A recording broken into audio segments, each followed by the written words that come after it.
Le Luxembourg est aujourd'hui un tout petit pays, plus précisément le deuxième plus petit de l'Union européenne.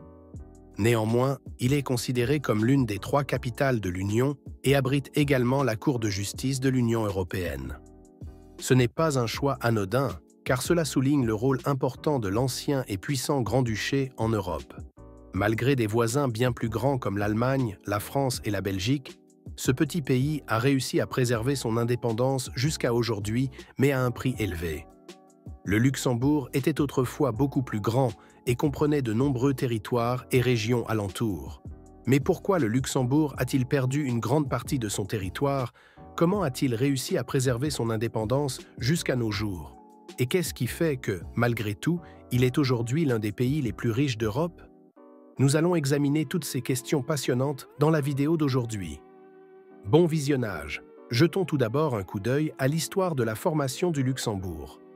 Le Luxembourg est né au début du Moyen Âge sous forme de comté.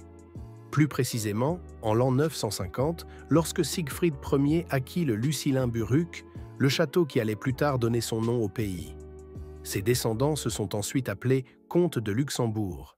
Pendant longtemps, le Luxembourg fit partie du Saint-Empire romain germanique, mais au fil des siècles, il gagna en importance et en puissance. Sa situation stratégique au cœur de l'Europe en faisait un territoire convoité et souvent disputé.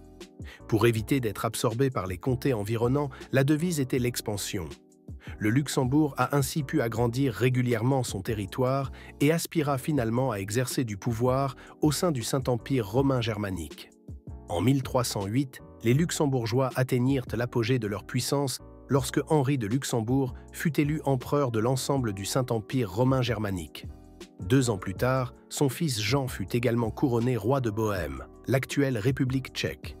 Et les successeurs de la dynastie devinrent à plusieurs reprises empereurs du Saint-Empire. Ce qui permit au Luxembourg de connaître une période de prospérité et de puissance, et même d'accéder au statut de duché.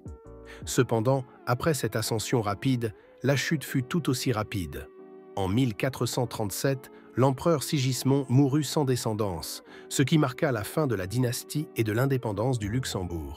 Le pays passa d'abord à la Maison de Bourgogne, puis, comme de nombreux autres territoires, aux Habsbourg. Le Luxembourg a certes conservé un certain degré d'autonomie, mais il fut gouverné la plupart du temps par des puissances étrangères. Cela en fit un jouet pour ces puissances qui commencèrent à grignoter son territoire morceau par morceau.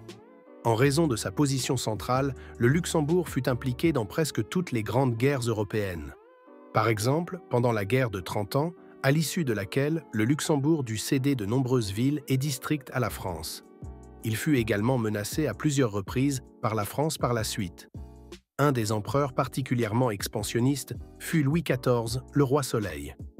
Il parvint à conquérir brièvement la capitale luxembourgeoise et à occuper l'ensemble du pays, mais fut finalement contraint de la restituer sous la pression de l'Espagne. Cependant, la domination espagnole ne dura pas non plus éternellement, et après la guerre de succession d'Espagne, le Luxembourg passa aux mains des Autrichiens. Vous voyez déjà le va-et-vient constant des relations de pouvoir. Cependant, pour Marie-Thérèse d'Autriche, le Luxembourg était un projet cher à son cœur.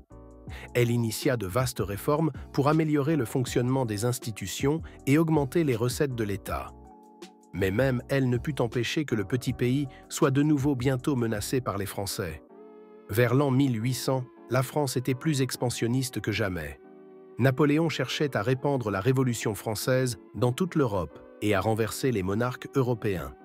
L'une de ses premières actions fut l'invasion du Luxembourg par les troupes révolutionnaires. Il voulait libérer le Luxembourg, mais cela ne signifiait pas l'indépendance pour les Luxembourgeois qui se retrouvaient à nouveau sous domination étrangère depuis Paris. Les Luxembourgeois fondèrent donc leurs espoirs sur une fin rapide du règne de Napoléon.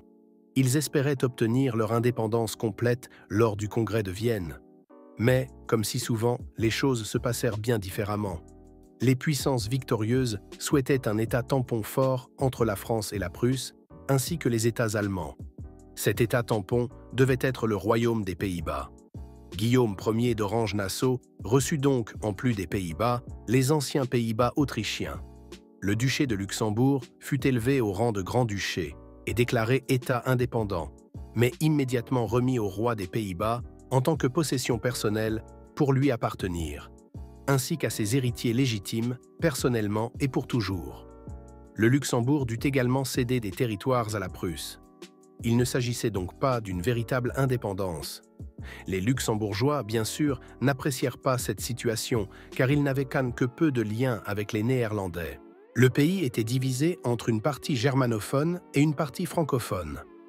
Désormais, le néerlandais devait être enseigné dans les écoles et l'administration devait être restructurée selon le modèle néerlandais.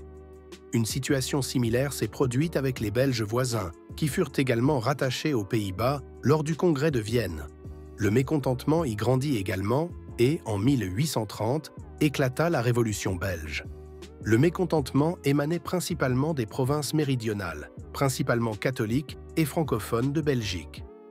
Bientôt, le Luxembourg rejoignit également la Révolution. En particulier les zones occidentales, où vivaient principalement des Wallons, étaient culturellement et linguistiquement liées aux insurgés belges.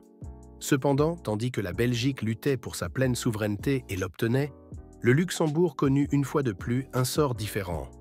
Le pays fut une nouvelle fois divisé. Le traité de Londres de 1839 confirma la partition du Luxembourg.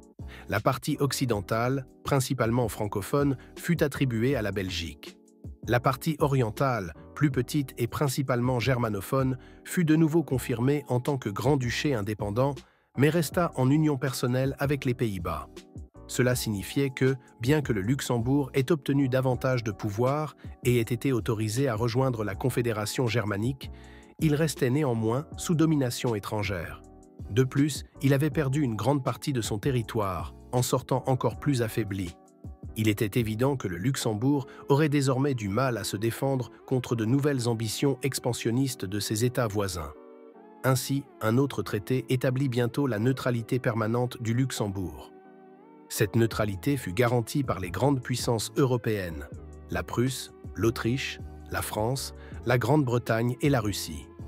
Elles s'engagèrent à respecter et protéger l'intégrité territoriale du Luxembourg à partir de ce moment-là. Cela offrait aux Luxembourgeois une certaine sécurité à une époque où l'équilibre des puissances en Europe était extrêmement fragile. Cependant, comme nous le savons, la neutralité n'est aussi forte que la volonté et la capacité des puissances garantes à la respecter et à la faire respecter. Néanmoins, le Luxembourg réussit à consolider sa position au cours du XIXe siècle et à obtenir même sa pleine souveraineté. En 1890, le roi Guillaume III des Pays-Bas mourut sans héritier masculin, et les proches parents, les ducs de Nassau-Weilbourg, montèrent sur le trône ducal du Luxembourg. Adolphe de Nassau devint grand-duc, et les Luxembourgeois furent à nouveau totalement indépendants. Comme je l'ai déjà mentionné, la neutralité ne fut cependant pas un succès durable. Cela se vit particulièrement lors de la Première et de la Seconde Guerre mondiale, lorsque le Luxembourg fut envahi et occupé à 2 reprises par l'Allemagne.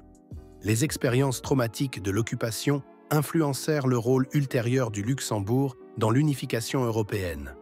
De plus, les expériences de la Seconde Guerre mondiale en particulier conduisirent à un abandon de la politique traditionnelle de neutralité.